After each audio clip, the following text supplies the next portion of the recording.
I'm Ian Parry, also known as 8-Pack. I'm head of R&D, system development and overclocking for overclockers.co.uk. I've been building PCs for about 15 to 20 years and like everything I wanted to make it go faster. So that's basically what got me into overclocking.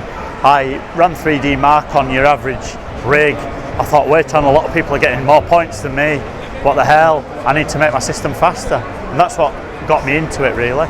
Reading around it then on different forums and then moving up the levels of cooling from air cooling initially, then to big air coolers, water coolers, phase change, cascade phase change, and finally liquid nitrogen. I'm currently champion at Computex for 32M, which I beat 20 other top overclockers in the world to win the prize there. I've currently, at this moment, I have 8 different world record benchmarks to my name on hardware bought, including things like Cinebench, XTU, 3D Mark Firestrike, 3D Mark 11, 3D Mark 06 and some of the legacy benchmarks, Aquamark 3, even one of the older benchmarks. So I've got several CPU and memory based world records and several 3D graphics card based world records.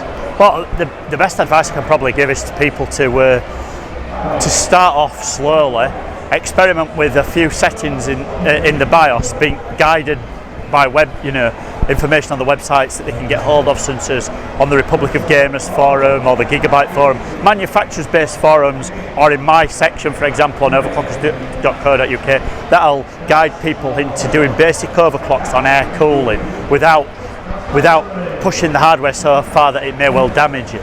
And then they can learn from that how little settings in the BIOS make big differences to the scores in the benchmarks, and from there can tune efficiency.